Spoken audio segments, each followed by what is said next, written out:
बिस्मिल्लाहिर्रहमानिर्रहीम। अस्सलाम वालेकुम स्टूडेंट्स। आज हम कर रहे हैं numericals current electricity chapter 10 matric class के। लेकिन अगर से फर्स्ट वाले स्टूडेंट्स भी देख रहे हैं तो ये उनके लिए भी हेल्पफुल है एक बेसिक के तौर पर। सही है। प्रीवियस चैप्टर्स के न्यूमेरिकल प्लेलिस्ट मौजूद है, आप लोग वहाँ से चेक कर सकते हैं। आपको इंशाल्लाह फ़ायदा पहुँचेगा। चलें, अच्छा यहाँ पर ना पहले न्यूमेरिकल स्टार्ट करने से पहले मैं ना ओहम लॉ के बारे में बात करना चाहूँगी। ओहम लॉ ने कहा था कि जो V होता है ना वोल्टेज, सही है, वो डिपेंड करता है करंट पर। या यूं कह सकते हैं कि करंट जो है ना वो डिपेंड करता है वोल्टेज पे। जितना वोल्टेज उसमें से मतलब पोटेंशियल डिफरेंस हम प्रोवाइड करेंगे उतना ही जो है वो करंट प्रोड्यूस होगा। ठीक है। अच्छा, अगर हम कांस्टेंट, आपको पता है कि जब प्रोपोर्शनल का साइन होता है तो आपको लगाना होता है कांस्टेंट, और यहाँ पर कांस्टेंट जो इस्तेमाल किया गया है वो है के। ठीक है। और के बराबर है रेसिप्रोकल ऑफ रेजिस्टेंस के। डेट्स मीन कि रेजिस्टेंस अगर बढ़ती है तो के हमारा कम हो जाएगा। तो आपने यहाँ पर के की जगह रेसिप्रोकल ऑफ रेजिस्टेंस और वोल्टेज लिखना है। जो आर यहाँ जाके मल्टीप्लाई हो जाएगा तो V is equal to I R, आपके पास एक फॉर्मूला आ जाएगा। इसका मतलब अगर किसी वायर में, किसी कंडक्टर में रेजिस्टेंस बढ़ती है तो वोल्टेज कम हो जाएगा, या वोल्टेज बढ़ता है तो रेजिस्टेंस कम हो जाएगी। इस तरह का रिलेशनशिप है, सो ऑन। वैसे मेन बात यह है कि जितना भी करंट प्रोड्यूस होगा वो डायरेक्टली प्रोपोर्शनल है पोटेंशियल डिफरेंस के। चलिए हम न्यूमेरिकल करते हैं। हमारे फर्स्ट न्यूमेरिकल में कह रहे हैं कि how much voltage will be drop across a 50 kilo ohm resistance whose current is 30 micro ampere. तो किस तरह का डेटा बन रहा है इसका? दैट्स मीन कि आपको रेजिस्टेंस दी हुई है। जो ओहम होता है ना वो यूनिट होता है रेजिस्टेंस का, ये ओहम कहलाता है। तो इसका जो आपको दिया हुआ है वो दिया हुआ है 50 किलो ओहम। अब आपने कन्वर्ट करना, आपको पता है कि किलो जो होता है 1000 के बराबर होता है, तो आप मल्टीप्लाई करवा देंगे 50 को 1000 से, तो आपके पास आंसर आ जाएगा 50 और 30 और। ठीक है, ये आपका हो गया ओहम। ओहम यूं लिखें या सिंबल लिखते हैं। उसके बाद करंट दिया हुआ है आपको। करंट कितना दिया हुआ है? 300 माइक्रो एम्पेयर। अगर आप लोगों ने प्रीवियस वीडियोस देखी हो तो मैंने आपको बताया है कि कन्वर्जेंस है जिसमें माइक्रो बराबर होता है एक्सपोनेंशियल -6 के। अच्छा, यहाँ एक्सपोनेंशियल -6 आया ना, तो मैं इसको भी इस तरह लिख सकती हूँ। किस तरह? भाई 50 एक्सपोनेंशियल 3, 30 जो है पॉजिटिव के एक्सपोनेंशियल 3 के बराबर होते हैं। सही है, इस तरह मुझे सॉल्व करने में हो जाएगी आसानी। अब हमें रिक्वायर्ड है यहाँ वोल्टेज। कह रहे हैं ना how much voltage will be drop. ठीक है, फॉर्मूला आपको पता है यही इस्तेमाल होगा, V is equal to I R. सही है, V आपको मालूम करना है, I आपको दिया हुआ है, R आपको दिया हुआ है। I कितना दिया हुआ है? 300 एक्सपोनेंशियल -6 एम्पियर। और R कितना दिया हुआ है आपको? R दिया हुआ है 50 एक्सपोनेंशियल 3 ओहम। अच्छा, यूनिट लिखें ना लिखें कोई फर्क नहीं पड़ता, तो मैं सोचूं मैं नहीं लिख रही यूनिट्स। ठीक है, ओके। अब 300 को 50 से जब मल्टीप्लाई करेंगे ना आप लोग, तो आपके पास आंसर आएगा 3 5 से 15। ठीक है, और ये 1 2 3 तीन जीरो हैं, तो आप लोग चाहें तो इन 3 जीरो को इस तरह लिख दें। ठीक है, या एक और तरीका बताऊंगी आपको, परेशान नहीं होना आप लोगों ने। सही है, ये 3 जीरो है तो मैंने इस तरह लिख दिया, और ये एक्सपोनेंशियल -6 तो पहले से लिखा हुआ ही है, और ये एक्सपोनेंशियल 3 भी लिखा हुआ ही है। तो क्या हो जाएगा? 15 तो ऐसे ही रहेगा, प्लस का 3 6 हो जाएगा, और प्लस का 6 और माइनस का 6 हो जाएगा हमारे पास 0। तो इन शॉर्ट जब 0 पावर आती है तो आप 10 लिखेंगे ही नहीं, और डायरेक्टली नहीं लिखें 10, आप लिख दें डायरेक्टली वोल्टेज, क्योंकि 0 पावर आई है ना आपके पास। तो ये किस तरह हुआ है भाई? 3 -6 + 3, इस तरह पावर आपने ऐड की तो 3 3 6, और ये कैंसिल। सही है, तो ये आपके पास सॉल्व हो गया। दूसरा तरीका ये था कि आप इसको 1500 ही रखे रहने देते हैं। -6 में जैसे जाते 3 तो बचता माइनस का 3, फिर आप पॉइंट शिफ्ट करवा देते हैं। सही। अच्छा, मैं ये इस तरह इसलिए करवा रही हूँ ताकि अगर आपको साइंटिफिक कैलकुलेटर अलाउड ना हो तब भी आप लोग कर सकें। अब आपको क्वेश्चन स्क्रीन पर नजर आ रहा होगा, उसमें आपको कहा गया फाइंड द करंट। ठीक है, करंट मालूम कर लेंगे। और एक कॉम्बिनेशन आपको जो दिया हुआ है ना, ये है सीरीज कॉम्बिनेशन। जब कोई चीज इस तरह बराबर बराबर में रेजिस्टर्स लगे हुए होते हैं एक ही वायर के साथ, तो वो सीरीज कॉम्बिनेशन कहलाता है। ठीक है। सीरीज कॉम्बिनेशन में 3 रजिस्टर हैं, तो इसका मतलब आपको इन तीनों रजिस्टर्स को जो है जमा करना है, तभी आपका जो है वो टोटल रेजिस्टेंस आएगी। जैसे जमा क्यों करेंगे, क्योंकि जब सीरीज में होता है तो हम डायरेक्टली ऐड कर सकते हैं, जब पैरेलल होगा तो क्या करना होगा वो मैं आपको बता दूंगी, ठीक है। और सीरीज में करंट होता है सेम। ये कॉम्बिनेशंस जो है ये मैं आपको लिखवा दूंगी, ठीक है। सीरीज चले मैं लिखवा देती हूँ। अगर कोई चीज़ सीरीज में है तो उसमें करंट होगा सेम, करंट सेम, ठीक है।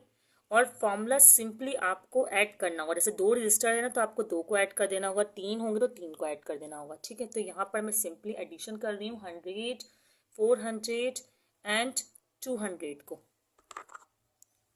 200 को, सही है। तो हमारे पास आंसर क्या आ जाएगा, आंसर आ रहा है हमारे पास इसका 100, 400, 500, 200, 700। तो 700 ओहम्स हमारे पास जो है इक्विवेलेंट रेजिस्टेंस आ जाएगी। ये मैंने इक्विवेलेंट रेजिस्टेंस के लिए लिखा है। और सवाल में क्या गिवन है, और सवाल में गिवन है हमारे पास वोल्टेज। ये मैंने किस तरह की जगह छोड़ी है, चले कोई बात नहीं, मैं यहाँ लिख देती हूँ वोल्टेज जो आपको गिवन है वो कितना गिवन है, 7 वोल्ट, ठीक है। अब सिंपल फॉर्मूला लगेगा, कौन सा सिंपल फॉर्मूला भाई, V is equal to I R ohm's law, क्योंकि आपको I मालूम करना है, R भी है और V भी है। तो आप सिंपल क्या करेंगे, V की जगह लिखेंगे 7 एंड I आपको मालूम करना है, R की जगह लिखेंगे 700, ठीक है। ये यहाँ मल्टीप्लाई में, तो इसको इस साइड ले जाकर आप करवा देंगे डिवाइड, तो हो जाएगा 7 डिवाइड बाय 700। तो 7 वन जा 7, 7 वन जा 7, तो 2 0 बचे। तो इन शॉर्ट इस तरह की कॉम्बिनेशन है 1 डिवाइड बाय 100। तो आप कैलकुलेटर से डायरेक्टली करवा सकते हैं, खाम मैंने कटिंग की है, तो आपके पास डायरेक्ट आंसर आ जाएगा I is equal to 0.01 ampere. और यहाँ पर ये क्वेश्चन जो है आपका मुकम्मल अभी नहीं हुआ है, क्योंकि उन्होंने आगे कहा है and the voltage across each of the register. अब हमें तीनों रजिस्टर के जो है ना वोल्टेज ही मालूम करने, वोल्टेज सेम नहीं होते इसलिए आपको अलग अलग मालूम करने पड़ेंगे। चलिए हम वोल्टेज मालूम कर लेते हैं। V1 मालूम करना है, तो V1 का फॉर्मूला होगा IR1। अच्छा मैंने I के साथ 1 क्यों लिखा, क्योंकि करंट तो सेम है इसलिए। तो I हमारे पास क्या है 0.01 और रेजिस्टेंस 1 क्या है, रेजिस्टेंस 1 ये देखिए 100, तो 100 सही है। आपके पास आंसर आ जाएगा इसका 1। जब आप कैलकुलेटर से करेंगे तो ये आ गया 1 वोल्ट। इसी तरह V2 करेंगे आप, resistors of sorry voltage of resistor 2, तो I सेम रहेगा, R2 लेंगे तो I इस वक्त भी 0.01 ही लेंगे, और R2 क्या है 400, तो 400 से मल्टीप्लाई कर देंगे। इसी तरह यहाँ पर आंसर आ जाएगा 4 वोल्ट। फिर आप करेंगे V3, I आपका ऐसे ही रहेगा और R3 आएगा, तो इसका मतलब I इस बार भी 0.01 और R3 आपके पास आएगा 200, तो ये हो जाएगा 2 वोल्ट, सही है। तो ये आपके पास 3 वोल्टेज आ गए। उसके बाद मतलब बस आपसे यही मांगा था, सवाल चेक कर लेते हैं जी। करंट मालूम करें and the voltage of each resistor, सही है। तो ये आपके पास जो है करंट भी आ गया है और 3 रजिस्टर का वोल्टेज भी आ गया है। तो आप चाहें तो रिजल्ट के तौर पर जैसे बुक में मेंशन हुआ है तो आप वैसे मेंशन कर दें तो अच्छा लगता है। रिजल्ट्स क्या आए हैं आपके पास, लिख रही हूँ मैं। रिजल्ट आए हैं हमारे पास, करंट आया है 0.01, इस तरह V1 आया है 1 वोल्ट, V2 आया है 4 वोल्ट एंड V3 आया है 2 वोल्ट, ठीक है। चलिए आप नेक्स्ट न्यूमेरिकल स्टार्ट करते हैं। अब आपको सर्किट भी नज़र आ रहा होगा प्रॉब्लम 2 का। अब आप सोच रहे होंगे दोनों वर्क एग्जाम्पल्स की क्यों मैंने क्वेश्चन शो किया हुआ है। एक्चुअली वर्क एग्जाम्पल 3 में कह रहे हैं कि फाइंड द करंट I, सही है, in the circuit, okay, passing through each of the register in the circuit. मतलब करंट I एक रजिस्टर ईच का मालूम करना, तो 3 सर्किट है इसमें आप देखें तो आपको I1 भी मालूम करना है, आपको I2 भी मालूम करना है और आपको I3 भी जो है वो आपको मालूम करना है, ठीक है। उसके अलावा रजिस्टर्स आपको कितनी दी हुई है, R1 आपको दिया हुआ है इन्होंने वही 100 ओहम, सही है। यहाँ मैं इक्विवेलेंट रेजिस्टेंस डाटा में नहीं मालूम करूँगी भाई, इन्होंने किए तो मैं क्यों करूँ। R2 दिया हुआ है आपको 400 ओहम एंड R3 आपको कितना गिवन है, R3 आपको दिया हुआ है 200 ओहम। खैर आप लोग डाटा ना इस तरह नीचे नीचे प्रॉपर डाटा बनाइएगा, ये ज़रा सही डाटा नहीं बन रहा, बताना मुझे आज क्या हुआ है। अच्छा आपको मालूम करना है रजिस्टर करंट और वोल्टेज जो आपको दिया हुआ है S, जैसे पहले दिया हुआ था 7 वोल्ट, क्योंकि प्रॉब्लम 2 को ही हम कर रहे हैं, बस हमने इस बार फ़र्क ये लाया है कि हम कर रहे हैं पैरेलल में। और फॉर्मूला वही रहेगा यहाँ पर, आई के लिए फॉर्मूला बन जाएगा ना, तो v is equal to I R होता है ना। चलो पहले मैं लिखती हूँ v is equal to I R. v is equal to I R होता है तो आपको फॉर्मूला इस्तेमाल करते हुए लिखना पड़ेगा, आई यही रहेगा, v और ये r डिवाइड में आ जाएगा। सही है।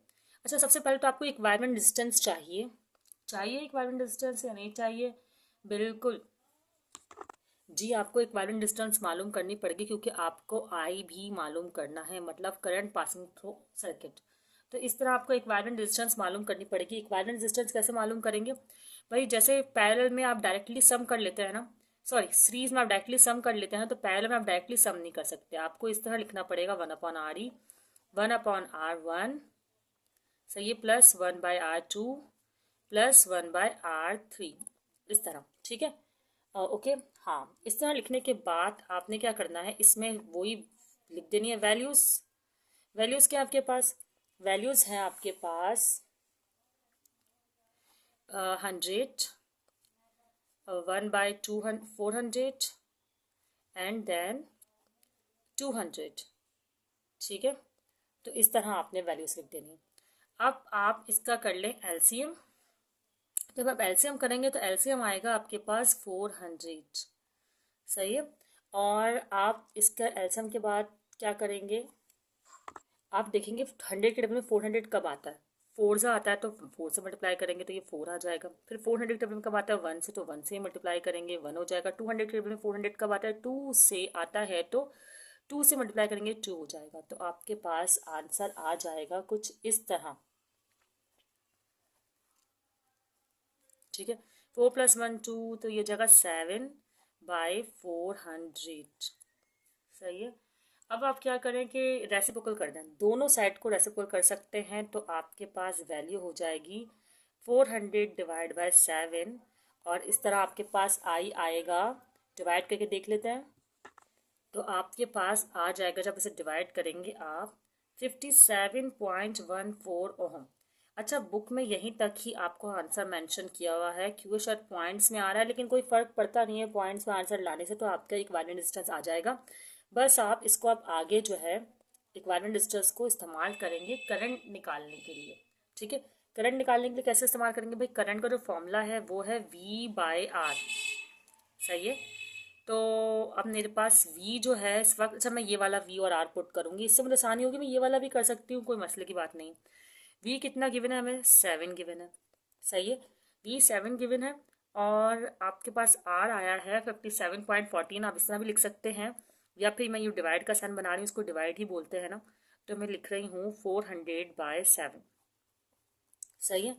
फिर उसके बाद मैं क्या करूँगी, मैं ये करूँगी कि इसको मल्टीप्लाई में चेंज कर दूँगी, तो ये 7/400 हो जाएगा, तो आ जाएगा हमारे पास 7 7 49 डिवाइड बाय 400।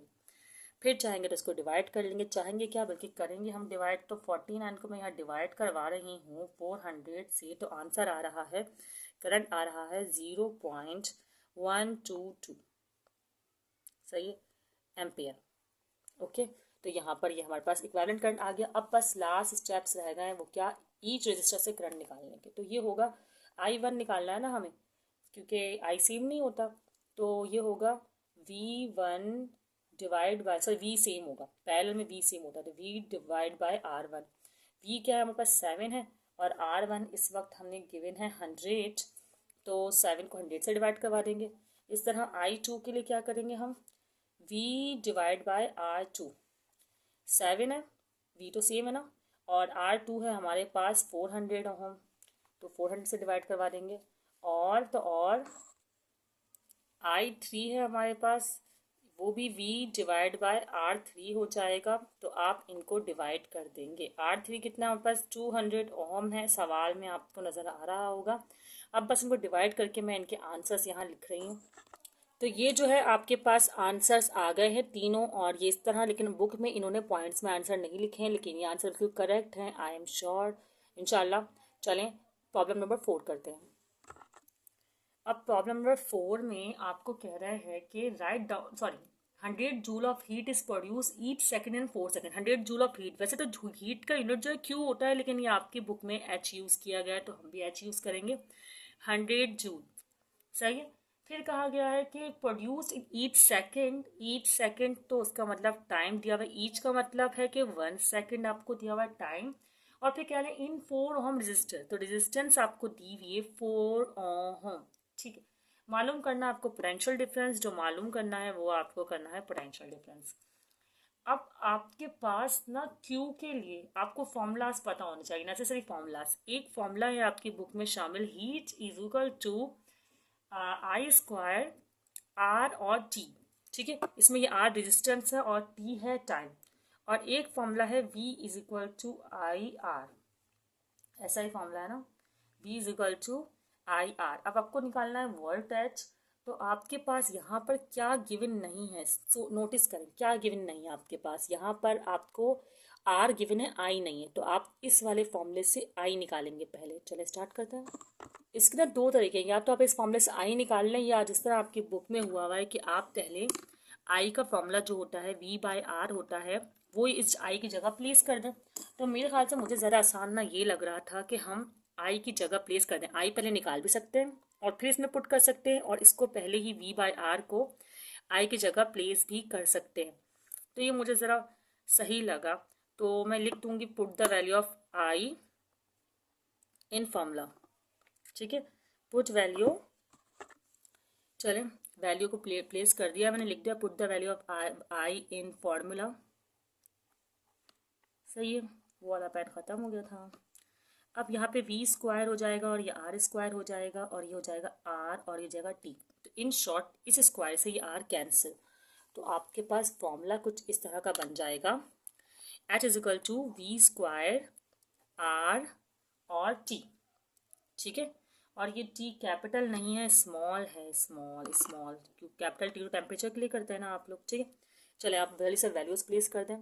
वैल्यूज़ क्या है आपके पास, H is equal to V की वैल्यू, तो सॉरी H की वैल्यू आपके पास गिवन है जो कि है 100। सही है, और V स्क्वायर आपको मालूम करना है, R आपको गिवन है जो कि है 4 और T आपको गिवन है जो कि है 1। ओके, अब ज़रा आपको ड्राइव करना है। ये 4 जो यहाँ डिवाइड में हमारा क्या हो जाएगा, मल्टीप्लाई। तो 100 multiply by 4 is equal to V square, क्योंकि 1 ज़ा तो V स्क्वायर ही होगा, ये हो जाएगा 400। अब आपको बस लास्ट स्टेप करना है। वो लास्ट स्टेप क्या है, लास्ट स्टेप है taking square root on both side. तो चलो मैं लिख लेती हूँ, taking square root on both side. तो ये आपका क्वेश्चन हो जाएगा मुकम्मल, जो कि बहुत आसान क्वेश्चन थे। बस आपको थोड़ी सी प्रैक्टिस करनी है, फॉर्मूलाज को याद करना है और क्वेश्चन जो है वो मुकम्मल।